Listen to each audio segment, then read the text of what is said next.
هنا صوت المنتدى.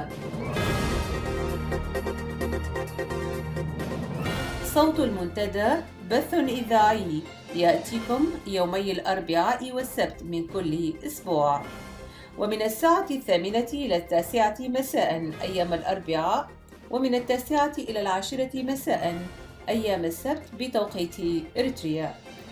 صوت المنتدى على الموجة القصيرة 15245 كيلو هرتز أو 19 متر باند، وعلى مدى 24 ساعة على القمر الصناعي النايلسات على 8 درجات غربا، وعلى تردد 11678 بالاستقطاب الرأسي.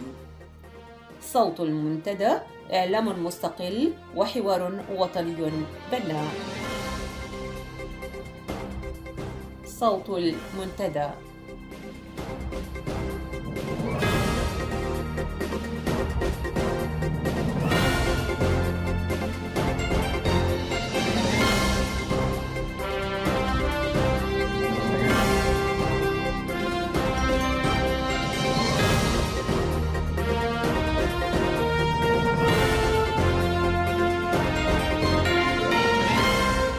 أعزائي المستمعين، مساء الخير وأهلا بكم في صوت المنتدى.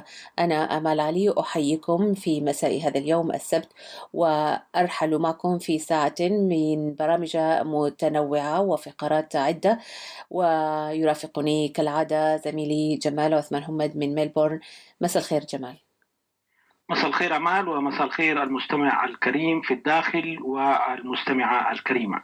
يا أهلا جمال. إذن جمال، ساعة المنتدى ستتضمن نشرة للأخبار، وسيكون لنا وقفة لاحقا مع الزميل فتحي عثمان الذي سنعكس معه على الحدث الأخير من زيارة وزيرة العدل إلى الرياض وجدة وتصريحاتها بخصوص سجناء الرأي في أسمرة. ولكن قبل ذلك جمال، ماذا لديك اليوم؟ اليوم أمال سنتحدث عن خبر الساعة الذي يشغل الآن مجالس الإريتريين في الخارج، وهو فيما يتعلق بالاجتماع الطارئ للمجلس الوطني الإريتري للتغيير الديمقراطي. نعم. إذن سنعود إلى هذا الموضوع ونبدأ باستماع إلى نشرة الأخبار والتي تحمل أخبار كثيرة ومهمة، فتابعونا وأهلا بكم.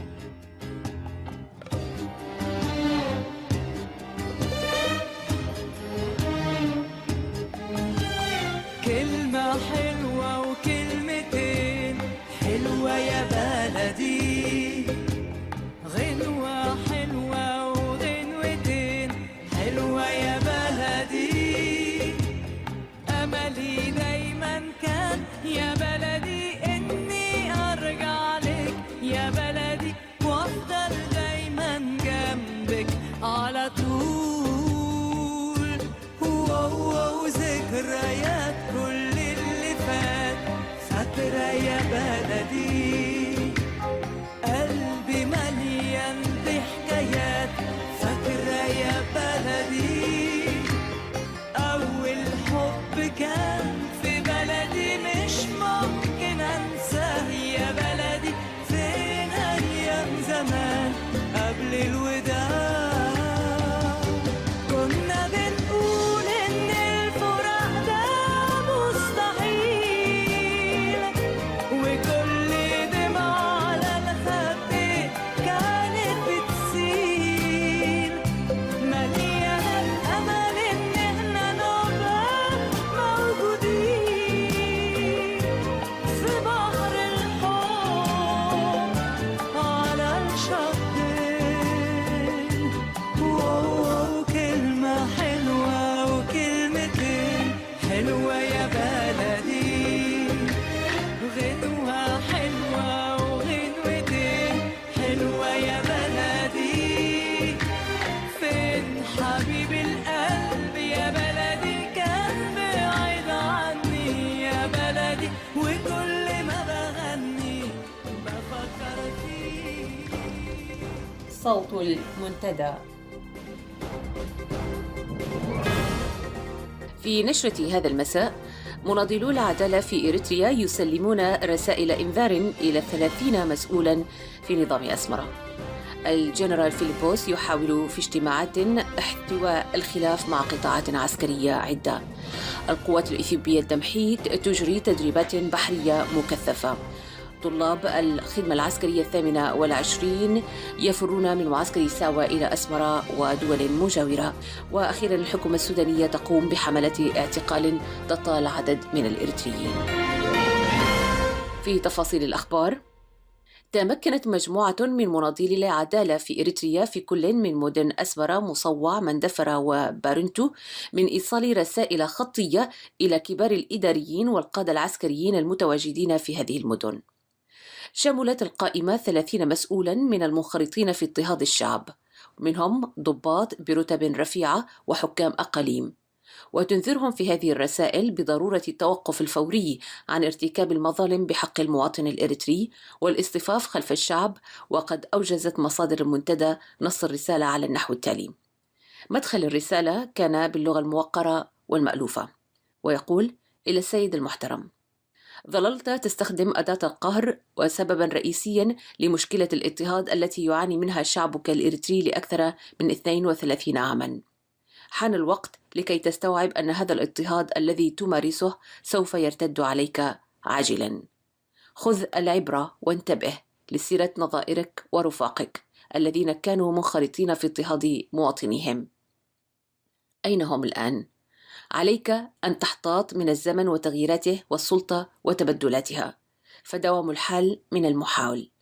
لهذا توقف عن ارتكاب الجرائم ضد مواطنيك، فجراء مشاركتك في الأفعال المشينة أمس شعبك يذوي وينقرض.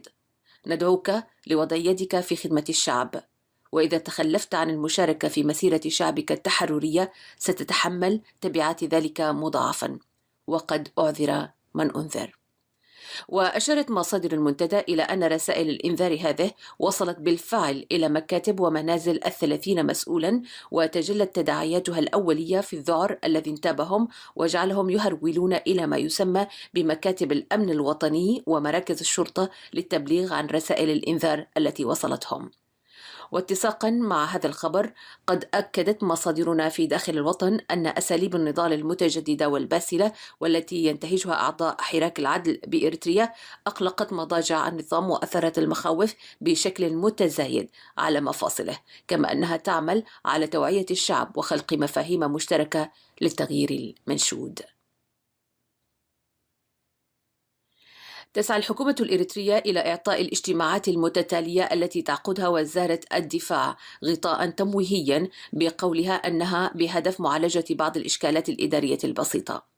ولكن مصادر المنتدى استقت معلومات مؤكدة من بعض أطقم المكتب الرئيس لوزارة الدفاع، مفادها إن الاجتماعات التي يترأسها الجنرال فيليبوس والدي يوهنس منذ 4 نوفمبر الجاري تهدف إلى احتواء الخلافات المتفاقمة بين طاقم مكتب وزارة الدفاع من جهة وبين قادة القطاعات العسكرية بالأقاليم من جهة أخرى.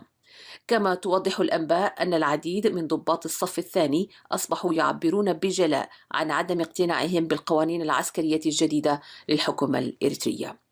معلوم أن هذه الاجتماعات التأمت بالأساس بطلب من الضباط الذين قطعت رواتبهم، لكن المسألة غدت مدخلا لإثارة العديد من الانتقادات حول مسائل جوهرية دللت على تزايد الفجوة بين كبار الضباط والرتب المتوسطة واتساع الفوارق واحتدامها بينهم.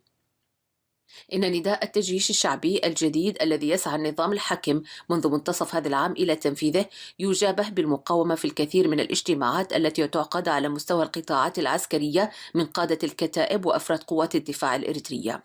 وعن جملة هذه الأحداث تشير مصادرنا في الداخل إلى أن نظام أسمر الذي يعيش مرعوبا من تنامي صور الرفض الشعبي بتجلياته المتعددة لا يحتمل تفاقم أشكال المقاومة التي تتزايد من داخل وزارة الدفاع الإريترية، ولا شك أن ازدواجية هذا الرفض ستدخله في المزيد من الذعر والرعب.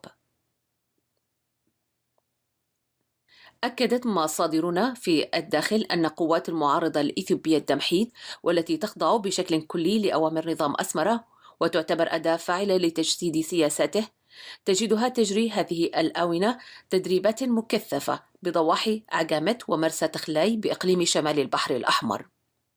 ووفقا لما أشارت إليه مصادرنا إلى وجود لواء عسكري ذات تدريب نوعي متقدم لقوات المعارضة الإثيوبية، ويعرف هذا اللواء بلواء فداي.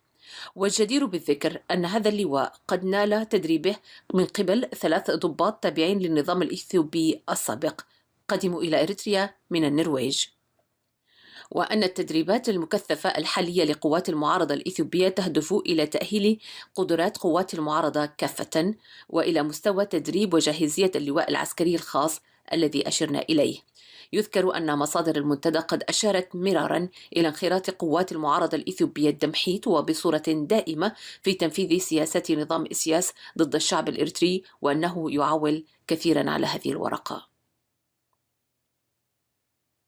يذكر أن الأنباء من داخل الوطن كانت قد أشارت بأن الطلاب الذين رفضوا الالتحاق بدورة التدريب العسكرية 28 قررت سلطات أسمرة حرمان أسرهم من بطاقة التموين.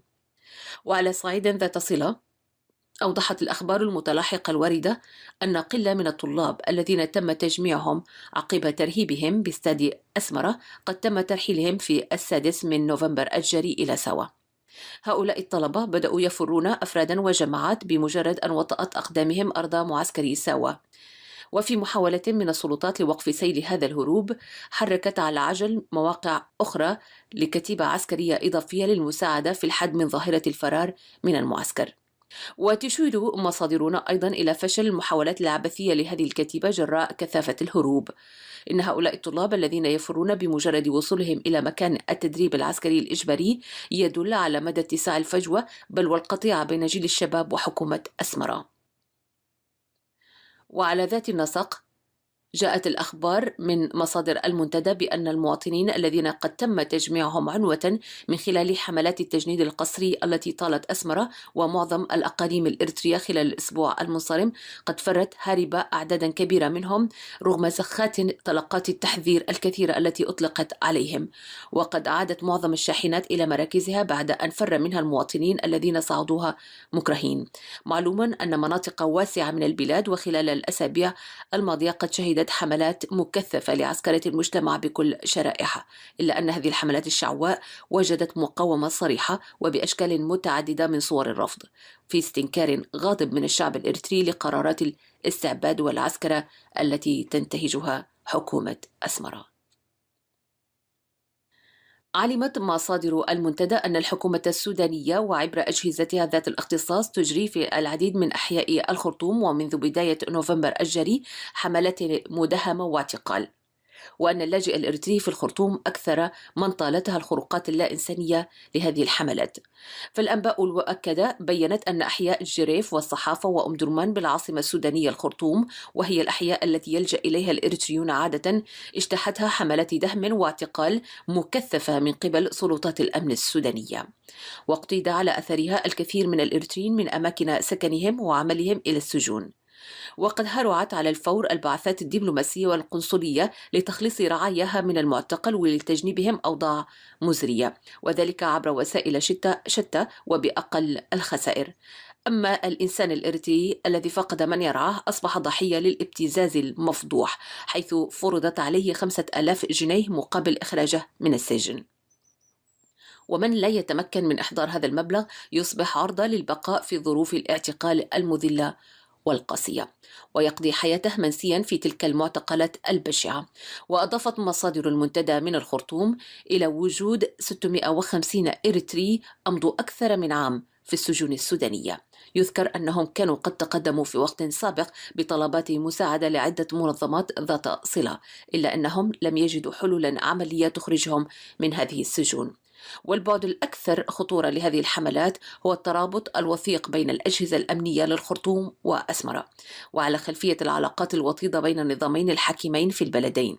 فاللاجئ الإريتري الهارب من اضطهاد نظام أسمرة تطارده الأجهزة الأمنية السودانية في الخرطوم وترتكب بحقه وبشكل دائم مظالم إنسانية. هذه الحقائق من الانتهاكات التي ترتكب بحق اللاجئ الإريتري في الخرطوم تستدعي وقفة جادة ومسؤولة من الضمير الإنساني، وتستحق أن تنال الاهتمام اللازم خاصة من المؤسسات العالمية ذات الصلة. نهاية النشرة.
صوت المنتدى.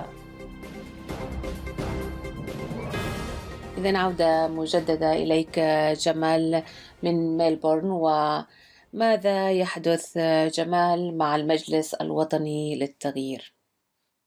أمال، المعارضة الإريترية ممثلة الآن تحديدا في المجلس الوطني للتغيير الديمقراطي تخش مرحلة جديدة من مراحل العبث السياسي والاصطراع الذي شكل السمة العامة لهذه المعارضة منذ تشكيلها في 1999. نعم. في هذه الأيام المجالس الخاصة للإريتريين في الخارج تنقسم إلى اثنين مع المجلس، مع قيام الاجتماع الطارئ للمجلس الوطني الذي دعا إليه المكتب التنفيذي ورئيسه دكتور يوسف برهانو، والنفي لهذا الاجتماع أو عدم قيام الاجتماع الطارئ الذي يقول به رئيس المجلس التشريعي الأستاذ تسقاي يوهنس. نعم. ينقسم الإريتريين حول هذا الأمر، والأغلبية العظمى طبعا منهم تتفرج وكأن الأمر لا يعنيها.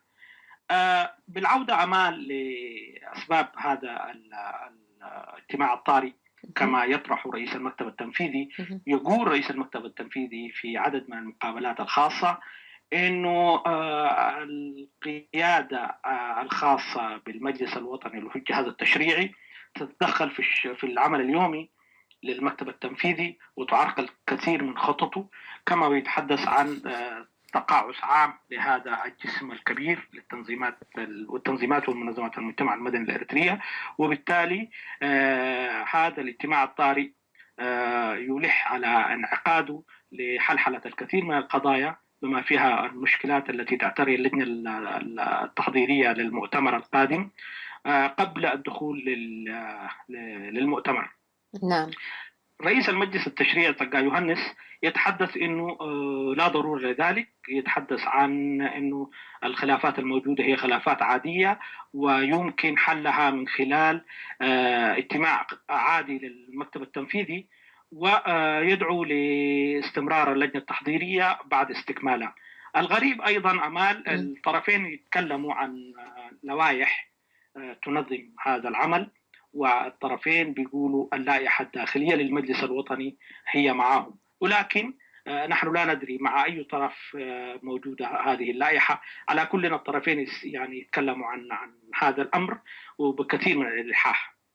نعم. نعم. يعني خلفيات هذا الانقسام أو ما يشبه الانقسام أو الاختلاف قبل دخولهم في المؤتمر، هل هي مجرد يعني خلافات على مراكز قوة، من يسير عمل من، أم هناك خلاف جوهري في قضايا أساسية تتعلق بعملية يعني عمل المجلس كله كرؤية سياسية وغيره؟ نعم، هو لا خلاف جوهري، مهم. ولا خلاف سياسي مهم. الآن بين الطرفين. الصراع إذا اعتبرنا أنه في صراع أصلا هو يأخذ طابع شخصي، يأخذ طابع بين طرفين يتصارعان على أشياء شكلية وعلى تحقيق مكاسب خاصة لهذا الطرف أو ذاك. أما صراع بمعناه الحقيقي حول عمل سياسي حول أو خلاف سياسي أو تقييم لشيء سياسي، أعتقد هذا غير موجود. وبالتالي أنا من البداية قلت هي يعني فصل من فصول الصراع العبثي بين التنظيمات الإريترية.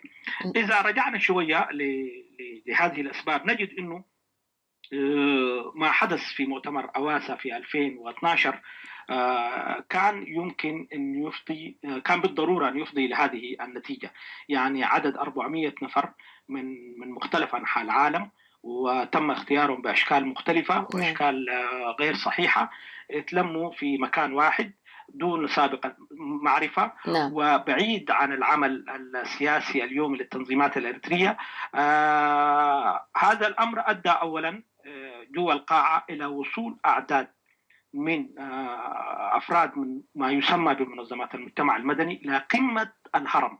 يعني لأول مرة كسابقة أنه أعضاء في منظمات مدنية يصلوا إلى المكتب التنفيذي لجسم كبير ومعارض. معروف يا أمال أنه منظمات المجتمع المدني بتشتغل في المسافة ما بين المجتمع والتنظيمات السياسية، ده في أشكال المعارضة. أما في وجود الدولة هي بتشتغل ما بين الحكومة وبين المجتمع في النص، وتشتغل فيما يمكن أن يكون عليه يفترض أن يكون عليه الوضع في هذا البلد. أما أن تعتلي سدة الحكم هذه يعني تبقى ده ما جزء من شغلها، وتبقى فعلا هي أجهضت الدور المفروض هي تقوم به. هذا الأمر كان في استثناء في إريتريا، في المعارضة الإريترية وصلوا إلى قمة السلطة.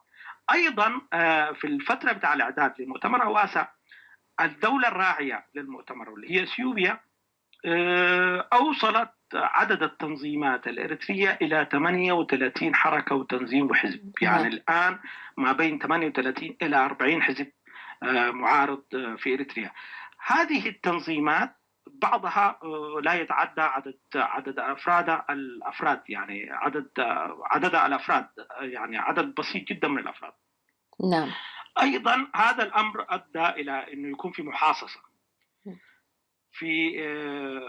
في عضوية المجلس. اللي هي 125 عضو في المجلس. تصوري هذا العدد الهائل، انت لما عشان تحرك عدد هائل زي ده في مكان واحد مختلف أنحاء العالم، يشوف التكلفة الكبيرة. هذا العدد يمكن أن نطلق عليه إنه يعني أتى بمن كل من هب ولم يدب. يعني 125 عضو عدد كبير جدا. أيضا هذه المحاصصة كانت تمت على أسس أكثر تخلفا، يعني أسس ليس السقف الأعلى، يعني سقفها متخلف جدا. مثل ماذا يعني تقصد؟ على أسس قبلية إقليمية. بالنسبة للمسلمين الأسس القبلية لعبت دور كبير جدا. بالنسبة لأخواننا التجرينيا لعبت العامل الإقليمي لعب دور كبير جدا. يعني بيقوا كل جزاء سرايا حماسي. نعم. هذا الوضع أيضا أدى يا أمال لأنه عدد المكتب التنفيذي يكون 25 عضو. 25 عضو لعمل يومي سياسي وجماهيري وإعلامي أعتقد كثير. فبالتالي عدد كبير جدا من هذا العدد ما كان عنده مهام ولا عنده شغل. أيضا واحدة من الأشياء التي تمت كلفتها سريع وبدون هنا إنه يعني غياب اللوائح. الآن الاثنين الطرفين يتكلموا عن لوائح ولا لوائح، يعني ما في لوائح تحدد صلاحيات المكتب التنفيذي بشكل واضح وصريح وصلاحيات مكتب المجلس الوطني للجهاز التشريعي. أصلا المكتب يعني الرئاسي بتاع المجلس التشريعي المفروض يعني صلاحياته محدودة كما هو متعارف عليه في جميع أنحاء العالم. لكن في إريتريا هنا اتقلب وبقى رئيس المجلس التشريعي يتدخل في شؤون رئيس المكتب التنفيذي. ومرة من المرات تم إقصاء رئيس المكتب التنفيذي من رأس عمله، يعني ودون بشكل غير ديمقراطي، ثم تم إعادته. ده يوريكي الجو العام العبثي اللي بتدور حوله المعارضة. ثانيا، هذا الجسم تكون بوجود التحالف الديمقراطي الإريتري، يعني التحالف الديمقراطي الإريتري اللي بيضم 11 تنظيم كان موجود، وبوجوده تم تكوين المجلس نعم. الوطني للتغيير الديمقراطي. فلا أدري العلاقة ما بين المجلس والمكتب والتحالف الديمقراطي الإريتري. نعم. هذه إشكالية عامة تعيشها المعارضة الإريترية الآن في أديس. يعني نعم، بالفعل هي مسألة جدا محيرة، ويعني هذا الكم الهائل من التنظيمات والانشقاقات، ومن أواسة إلى اليوم يعني لم نرى يعني فعاليات المجلس بمستوى عدد المشاركين ومستوى التقسيمات التي أتى بها هذا المؤتمر. لكن يعني جمال، على الأقل هل ممكن أن نقرأ يعني آفاق أو يعني لخروج هذا المجلس من هذا المأزق؟ قبل أن نقرأ أو نقدم قراءة للخروج من المأزق، هناك دور للدولة الراعية اللي هي بالتأكيد. إثيوبيا. نعم. أولا المعارضة الإريترية بقدها وقديدها موجودة في إثيوبيا، مهم. مقرها الرئيسي هناك. مم. لا داعم غير إثيوبيا، لا ممول غير إثيوبيا، وإثيوبيا بإمكانياتها المالية ووضعها الاقتصادي معروف ما يمكن أن تقدمه سيكون فتات. ومع ذلك الدور الإثيوبي داخل جسم المعارضة كبير جدا، ويتغلغل في كل مفاصله، ويحرك كل الخيوط داخله، ويدعم تنظيمات على أسس قبلية وإقليمية بشكل متوازي مع التنظيمات ذات السقف الوطني الأكبر. نعم. هذا الدور الإثيوبي كثير من المعارضة الإريترية أو جزء كبير من قيادات التنظيمات الإريترية تنظر إليه بعين الريبة والحذر، ومع ذلك لا تستطيع التصريح عن هذه الريبة. هذا الدور الإثيوبي دور أنا أعتقد الآن ما هو الدور اللي يمكن أن يقال عليه أن يقدم الدعم والمساندة لوصول المعارضة الإريترية لمرحلة المشاركة. إذا ما قلنا هي اللي حتكون بكل شيء، لكن على الأقل مرحلة المشاركة في التغيير المنشود في إريتريا. أيضا نقطة أخيرة ممكن نتكلم عنها، إنه في كم هائل من ما يسمى بمنظمات المجتمع المدني هي في الحقيقة الأمر لا وجود لها على الأرض. هي أزرع لتنظيمات سياسية إريترية تحاول أن تحقق بها مكاسب، لكن على الأرض ما في مجلس، ما في منظمات. في عدد قليل طبعا من المنظمات المدنية اللي بتعمل بعيد عن هذا الجو وتقدم الكثير. لو جينا نتحدث عن المخرج، أنا أعتقد المعارضة الإريترية ككل تحتاج لصياغة جديدة. يعني التنظيمات السياسية الإريترية الفاعلة الآن اللي هم دون تسميات ممكن نقول حوالي 10 تنظيم أو أقل بكده، أقل بقليل. هذه التنظيمات إذا خطت الخطوة الأولى في لقاء يجمع بينها لتحديد أولويات وترتيب الأمور، أعتقد يعني هذا الدور الإثيوبي يمكن تحجيمه. واعتقد انه هذه الاشكال الهلاميه للتنظيمات يمكن ان توضع في محلها الصحيح، ويكون في خطوه حقيقيه تلفت الدول المحيطه بإريتريا او الدور الاقليمي الى قوه المعارضه الإريترية وعدم تجاهلها كما يحصل الان. ايضا بتدي رساله للداخل انه نحن اقوياء، ويمكن أن يكون في تناغم ما بين الداخل والخارج. دون ذلك أنا أعتقد المعارضة الإريترية هي الآن في عرض بعيد عن ما يجري داخل إريتريا، وهي سوف لا تشارك بالمعنى المفهوم للمشاركة في أي تغيير قادم. واعتقد الوضع الإريتري المعارض انكشف تماما يوم 21 يناير، الثورة أو الحبة التي قام بها الجيش الإريتري مع عدد من قيادات الجبهة الشعبية المعتقلين الآن.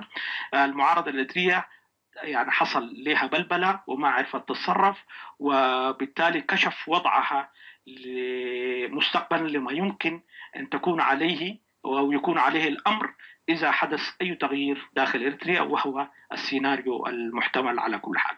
نعم. نعم. نتمنى أن يكون المأزق له مخرج آخر.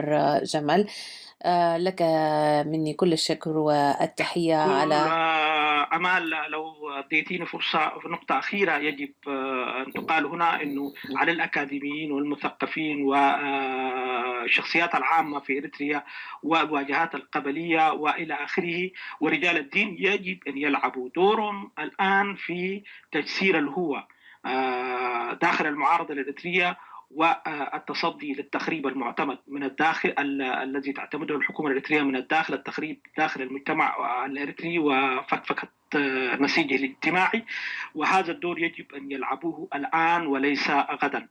تحية لك وتحية للمستمع الكريم داخل إريتريا وخارجها. شكرا لك جمال، تحياتي.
صوت المنتدى.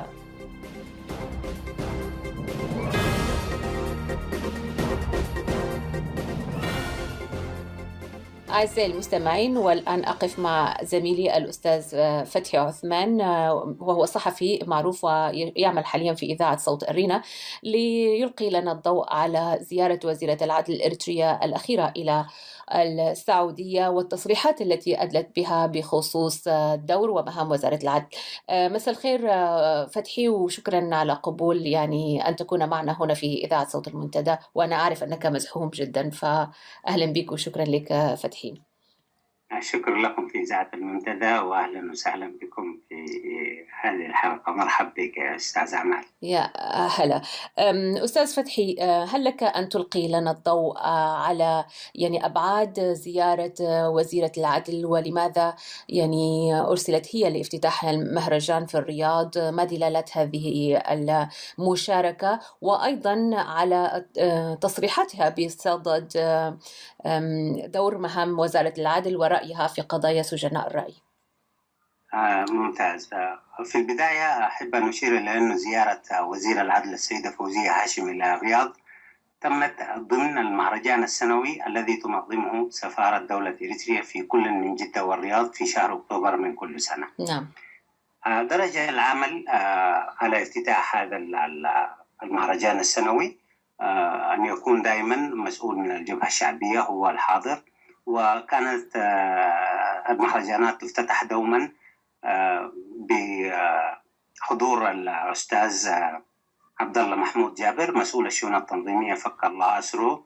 وطبعا عبد الله في الأسر منذ أحداث يناير 2013 كما هو معروف للجميع. فكان البديل لهذه السنة الناطق باللغة العربية من ضمن الكوادر العليا في الحكومة هي وزير العدل السيدة فوزية هاشم، باعتبارها عضو في الحكومة أولا، وعضو في الجبهة الشعبية ومناضلة قديمة وتجيد اللغة العربية، ويمكنها طبعا افتتاح المهرجان لأنه المهرجان يحتوي ضمن فعالياته على معرض للصور وندوة ينظمها الضيف القادم من أسمرة، إضافة إلى أمسية غنائية ينظمها أيضا فرقة فنية قادمة من أسماء. نعم. هذه هي أسباب زيارة السيد الوزير إلى الرياض وجدة. نعم. يعني أستاذ فتحي، هي وزيرة عدل، وهذا منصب كبير جدا في أي دولة، ولكنه في إريتريا ربما يكون يعني له دلالات أعمق، تحمل هذا الشخص مسؤولية كبيرة، وخاصة في ظل الانتهاكات الواضحة لحقوق الإنسان في إريتريا. وهي سئلت عن وزارة العدل ودورها، وسئلت عن سجناء الرأي. ما قراءتك؟ بالفعل، يعني أولا يعتبر منصب وزارة العدل في كل الحكومات من المناصب المهمة جدا. نعم. يعني العادة عندما تنتخب إدارة جديدة، فلنفرض أن مثلا الإدارة الأمريكية، أول ما ينظر إلى وزراء الدفاع والمالية والعدل والخارجية. هذه الحقائب هي التي تحظى باهتمام الصحافة، وتنتظر دائما الصحافة وكل الجهات التعيين الذي سوف الشخص الذي سوف يكون في هذا المنصب. في إريتريا السيدة فوزية هاشم هي وزير العدل من سنة 1933، وخلفت طبعا ولفترة وجيزة المناضل رمضان محمد نور الذي عمل وزيرا للعدل لفترة وجيزة، ثم أصبحت هي وزيرة العدل منذ تلك الفترة إلى الآن، وهو ما يقارب 21 سنة. وإذا طبقنا عليها مثلا أرقام جينيس للأرقام القياسية، تعتبر هي من أقدم وزراء الحكومات في أفريقيا قاطبة. نعم. فهي من أقدم الوزراء، وسبب قدمها في هذا المنصب أنه هي طبعا من المقاتلات التي التحقنا في فترة مبكرة بالجبهة الشعبية عنصر نسائي، ودرست الحقوق في مصر، وعادت التحقت بالميدان وعملت في الجهاز القضائي للجبهة الشعبية، ثم تدرجت بعد التحرير إلى أن أصبحت وزيرة العدل. وفوزية هاشم للأسف الشديد يعني هي من الوزراء الذين لا يمانعون في أن تدار وزاراتهم من مكتب الرئيس. نعم. هل هذا يعني أستاذ فتحي أن يعني يجوز القول هنا أن هذا المنصب هو منصب صوري أكثر من ما هو منصب فعلي؟ نحن لسنا بصدد أن نسائل أو نتساءل في إمكانات السيد الوزير، هذا موضوع ليس مكانه الآن، ولكن نحن نعلم الوضع السياسي في إريتريا، والحكومة يعني تعييناتها هي تعيينات سياسية بالدرجة الأولى، ودائما تعتمد على رجال ونساء الثقة، تتمثل من خلال طبيعية رغبات الرئيس في إدارة شؤون الدولة. ولكن عندما تصرح وتسأل في موضوع حساس مثل موضوع السجناء السياسيين في إريتريا، وتقول أنهم سجناء أمن قومي، يعني هل هذا يعني أولا يعني إلى أي مدى يعني يتناقض مع دور وزير العدل؟ وأيضا هل لك أن تلقي لنا الضوء على مفهوم يعني السجين الذي يكون يعني مهددا للأمن القومي؟ ما هذا التعريف الذي تستخدمه الحكومة الإريترية دائما؟ ممتاز. بالنسبة لي أولا يعني ربما أختلف معك صراحة. نحن نشكك في كفاءة هؤلاء الأشخاص مهما كانت مرجعياتهم الأكاديمية والعملية. لماذا؟ نعم. لأننا نحكم على أداء الشخص من خلال توليه المنصب.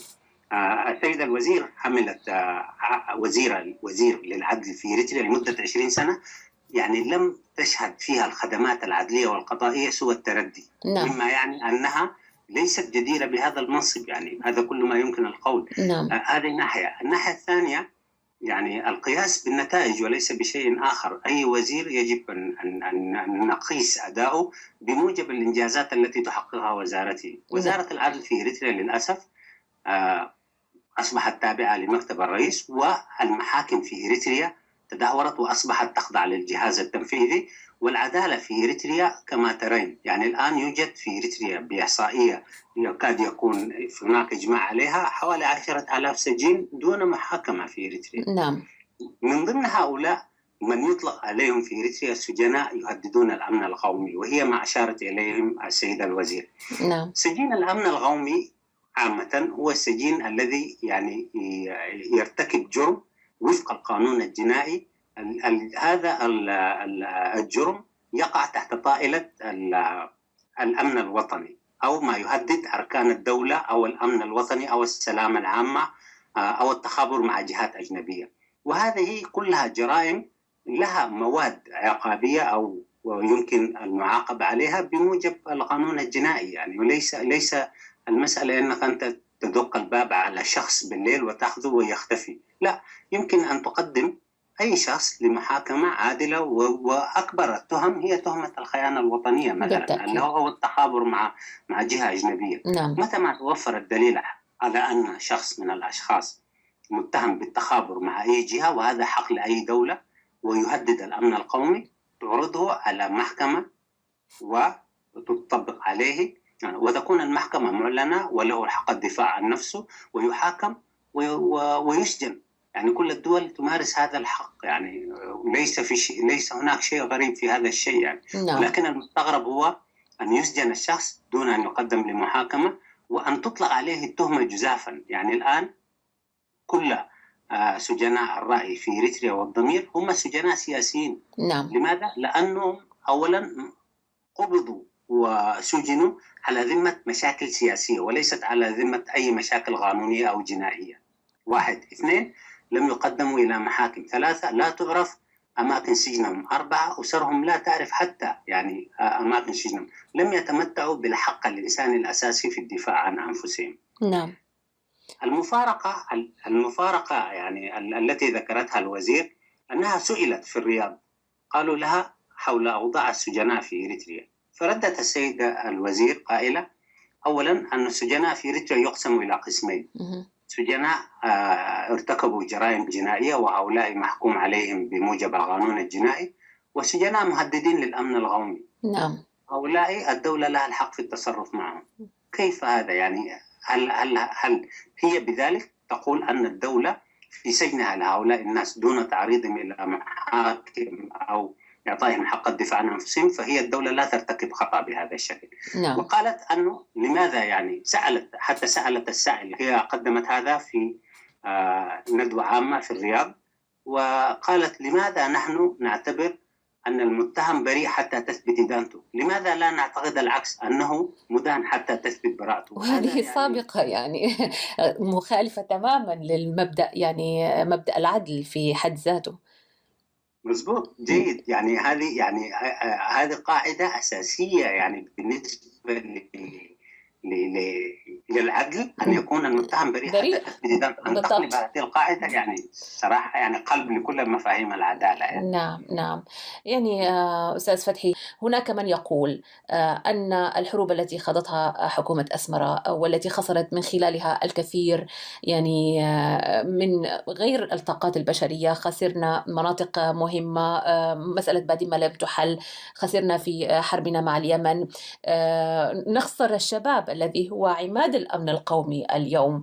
فمفهوم الأمن القومي الذي تتاجر به حكومة نظام أسمرة، يعني عندما يسمع الإنسان هذا، وبعض الناس قد يشترون هذه البضاعة الفاسدة إلى حد ما، عندما يسمع national security أو الأمن القومي، ما هو بالضبط يعني؟ ما هي مقومات الأمن القومي؟ الآن صراحة يعني هذا سؤال مهم جدا. لماذا؟ لأنه هل الحكومة الإريترية اليوم قادرة على تأمين الأمن القومي للمواطنين الإريتريين؟ نعم. الأمن القومي هو الوظيفة التي تطلع بها كل حكومة في الدفاع عن مواطنيها داخليا وخارجيا. نعم. أي تأمين حماية للمواطنين. نعم. وليس للحكومة أو للجيش أو مثلا لضباط الشرطة، وهذا ما يحدث حاليا في إريتريا. أو للرئيس نفسه. نعم، تحمي نفسها، الحكومة تحمي نفسها، وأي من يخالف حماية الحكومة لنفسها هو مهدد للأمن القومي. يعني نعم. مثلا مجموعة 15 قدمت نقاط حقيقية يعرفها الآن الشعب الإريتري، وهذه النقاط كلها مثلا من ضمنها مساءلة الرئيس عن أزمة الحروب التي حدثت. نعم. وكيفية معالجتها. هل هذه يعني جريمة؟ بموجب هذه هم تم القبض عليهم مثلا. نعم. وسجنهم. نعم. لماذا؟ لأن هذا الرئيس الآن يعتبر أن هذا تهديد للأمن القومي. هل الآن الحكومة الإريترية قادرة على توفير الأمن القومي للمواطنين الإريتريين؟ لا، بالعكس، أصبحت أكبر مهدد للأمن القومي هي الحكومة الإريترية. والدليل على ذلك الهجرات التي تشاهديها لمجموعة من الشباب يوميا لأنهم يحسون بالخطر على أنفسهم. نعم. إذا أنت تحس أنك بالخطر على نفسك، إذن غريمك ليس خارجي، أو غريمك هو الحكومة التي تهدد أمنك بشكل مباشر يعني. نعم. نعم. الآن أصبحت هناك للأسف، يعني ممكن أنت الأخت أمال ومذاعة المنتدى عبر مصادركم الخاصة في أسمرة، أن الجريمة أصبحت يعني شيء معتاد. أسمرة التي تعرفينها لم تعد كما هي يعني. نعم للأسف. مثلا نعم. هناك نعم في جرائم تحدث بالليل، وكانت من آخر هذه الجرائم مقتل أحد مصوري التلفزيون الإريتري في ماي 8 نتيجة الطعن بالسكين، لأنه مثلا تعرضت له مجموعة لسرقة هاتفي النقال يعني. نعم. هذه الجرائم قبل 20 سنة أو ما قبل ذلك يعني صراحة لم تكن موجودة، ليس لأن الحكومة يدها قوية أو كذا، لا، لأن القيم الاجتماعية للشعب الإريتري ما كانت تسمح لهذه الأشياء بالحدوث يعني. نعم. نعم. إذن فتحي، يعني في نهاية هذه الوقفة، ولا أريد أن أطيل عليك، دعنا نقف قليلا. وأنت كنت يعني في السعودية وشهدت هذه المهرجانات، وهناك مهرجانات تقام سنويا توظف لها الحكومة مسؤوليها وممثليها في القنصليات وسفارات الدول المتعددة. هذه المهرجانات غالبا تكون بعيدة عن يعني إطار الدولة بشكل عام. إذا ما افترضنا هي تقليد جاء مع يعني فكرة التعبئة الجماهيرية والعمل النضالي في فترة الثورة. الهدف منه الآن ما هو، وهل فعلا يحقق هدفا ما؟ الجبهة الشعبية في دوما تبدأ شيء وتكرره إلى أن يعني يفقد معناه. المهرجانات هذه في الأساس كانت تأتي في ختام مؤتمرات المنظمات الجماهيرية للجبهة الشعبية كتقليد قديم، ولكن الآن استمرت، والجبهة الشعبية أصبحت تستخدم هذه المهرجانات من أجل تجميع الأموال من المواطنين الإريتريين في الخارج. نعم. والمهرجان السنوي للسعودية يعني كان يشهد تدني في كمية الحاضرين يعني بصورة سنوية، ولكن هذه السنة اختلف الوضع نتيجة حضور الفنانة هيلين ملس، وكل الحضور كانوا من الفئات العمرية الشابة، يعني شباب وشابات. وطبعا هذا بالنسبة لبلد يعني يشكل نوع من الترفيه الاستثنائي يعني. نعم. ولكن غير ذلك ليس هناك يعني نتائج يمكن تحقيقها. ويمكن ما قالته الوزيرة في الندوة الجماهيرية يمثل التراجع الكبير لهذه المهرجانات والقيم التي تحاول تفرضها إلى ذلك. نعم. إذن أستاذ فتحي عثمان، أشكر لك شكرا جزيلا هذه الإضاءات التي قدمتها لنا في برنامج اليوم عن مهرجانات الرياض وعن تصريحات السيدة وزيرة العدل فوزية هاشم. شكرا لك أستاذ فتحي. أشكرك وأشكر لكم إتاحتكم لهذه الفرصة. شكرا جزيلا.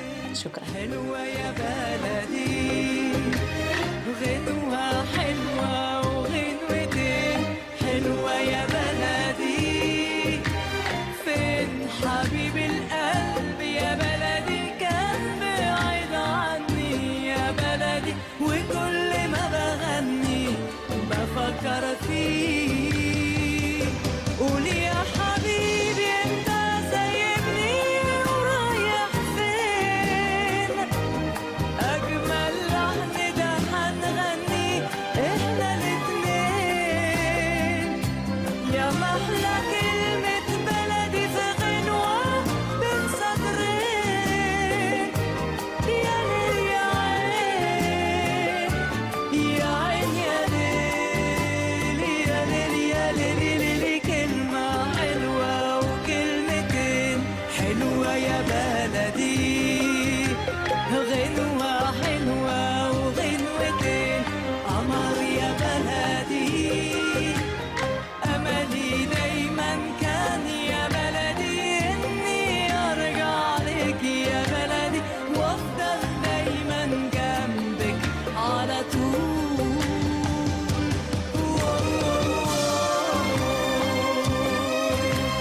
قمر يا بلدي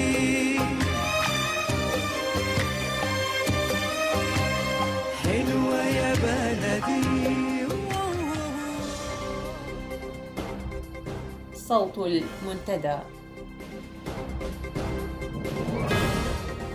في نشرة هذا المساء، مناضلو العدالة في إريتريا يسلمون رسائل إنذار إلى 30 مسؤولا في نظام أسمرة.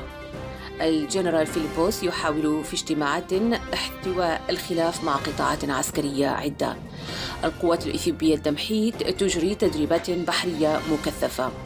طلاب الخدمة العسكرية 28 يفرون من معسكر ساوى إلى أسمرة ودول مجاورة. وأخيرا الحكومة السودانية تقوم بحملة اعتقال تطال عدد من الإريتريين. في تفاصيل الأخبار، تمكنت مجموعة من مناضلي العدالة في إريتريا في كل من مدن أسمرة، مصوع، مندفرة وبارنتو من إيصال رسائل خطية إلى كبار الإداريين والقادة العسكريين المتواجدين في هذه المدن. شملت القائمة 30 مسؤولا من المنخرطين في اضطهاد الشعب، منهم ضباط برتب رفيعة وحكام أقاليم، وتنذرهم في هذه الرسائل بضرورة التوقف الفوري عن ارتكاب المظالم بحق المواطن الإريتري والاصطفاف خلف الشعب. وقد أوجزت مصادر المنتدى نص الرسالة على النحو التالي. مدخل الرسالة كان باللغة الموقرة والمألوفة، ويقول: إلى السيد المحترم، ظللت تستخدم أداة القهر وسببا رئيسيا لمشكلة الاضطهاد التي يعاني منها شعبك الإريتري لأكثر من 32 عاما. حان الوقت لكي تستوعب أن هذا الاضطهاد الذي تمارسه سوف يرتد عليك عاجلا. خذ العبرة وانتبه لسيرة نظائرك ورفاقك الذين كانوا منخرطين في اضطهاد مواطنيهم. أين هم الآن؟ عليك أن تحتاط من الزمن وتغييراته والسلطة وتبدلاتها، فدوام الحال من المحاول. لهذا توقف عن ارتكاب الجرائم ضد مواطنيك، فجراء مشاركتك في الأفعال المشينة أمس شعبك يذوي وينقرض. ندعوك لوضع يدك في خدمة الشعب، وإذا تخلفت عن المشاركة في مسيرة شعبك التحررية ستتحمل تبعات ذلك مضاعفا، وقد أعذر من أنذر.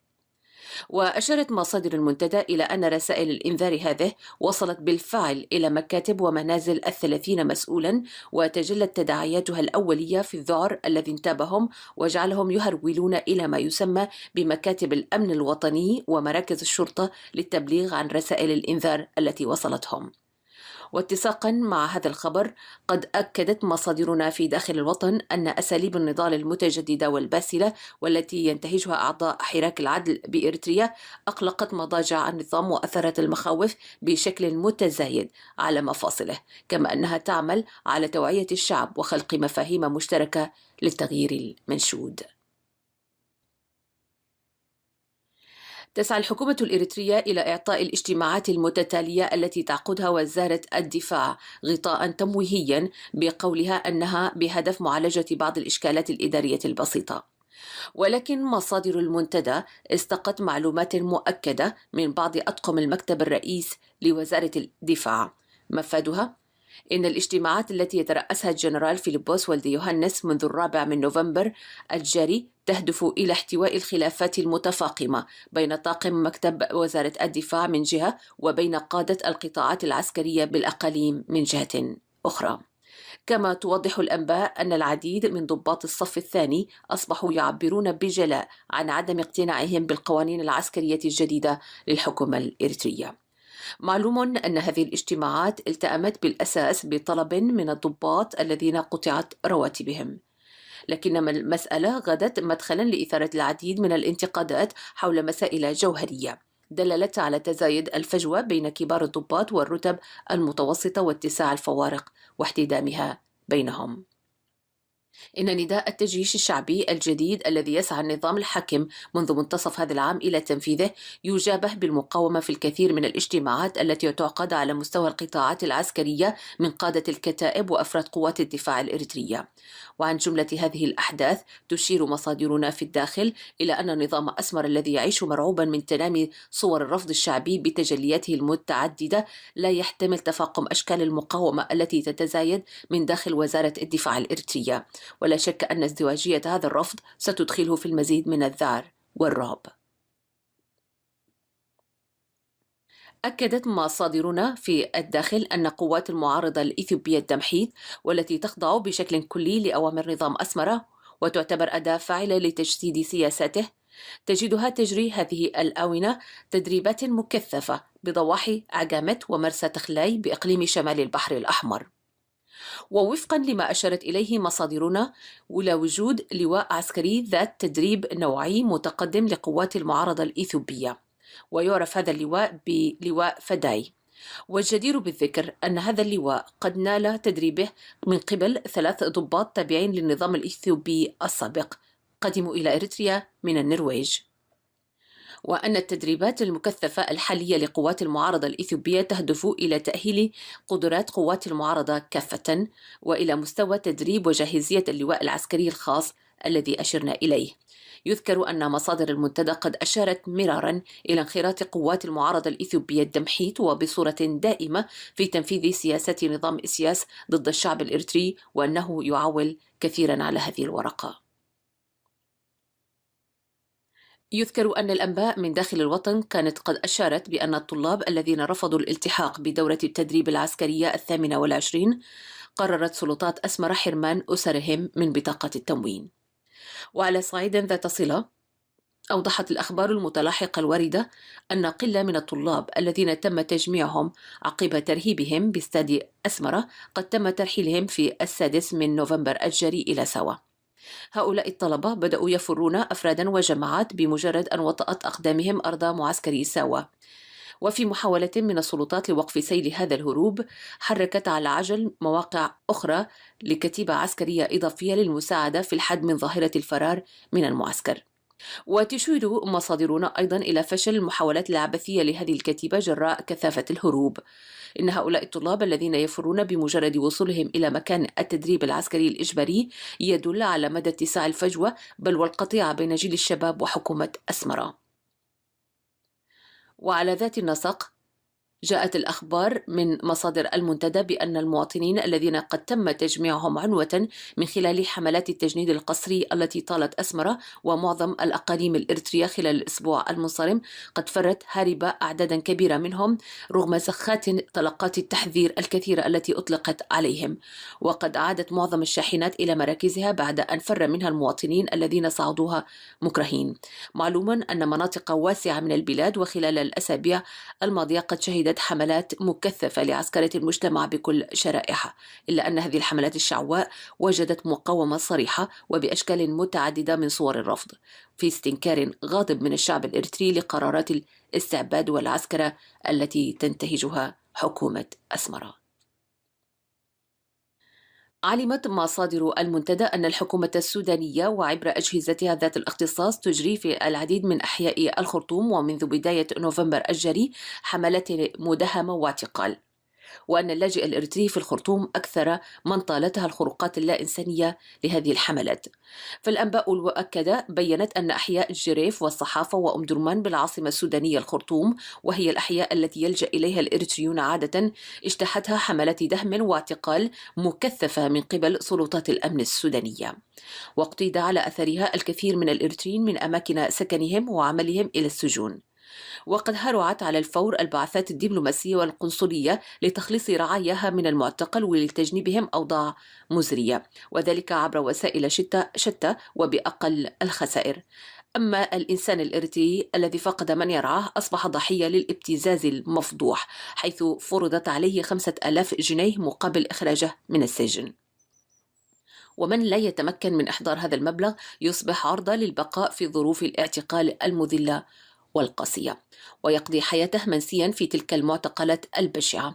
وأضافت مصادر المنتدى من الخرطوم إلى وجود 650 إريتري أمضوا أكثر من عام في السجون السودانية. يذكر أنهم كانوا قد تقدموا في وقت سابق بطلبات مساعدة لعدة منظمات ذات صلة، إلا أنهم لم يجدوا حلولا عملية تخرجهم من هذه السجون. والبعد الأكثر خطورة لهذه الحملات هو الترابط الوثيق بين الأجهزة الأمنية للخرطوم وأسمرة، وعلى خلفية العلاقات الوطيدة بين النظامين الحاكمين في البلدين. فاللاجئ الإريتري الهارب من اضطهاد نظام أسمرة تطارده الأجهزة الأمنية السودانية في الخرطوم وترتكب بحقه وبشكل دائم مظالم إنسانية. هذه الحقائق من الانتهاكات التي ترتكب بحق اللاجئ الإريتري في الخرطوم تستدعي وقفة جادة ومسؤولة من الضمير الإنساني، وتستحق أن تنال الاهتمام اللازم خاصة من المؤسسات العالمية ذات الصلة. صوت المنتدى.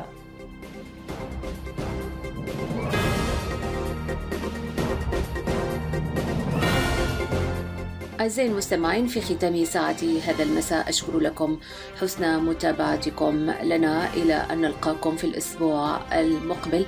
لكم تحياتي أنا أمل علي وفريق العمل، وإلى اللقاء.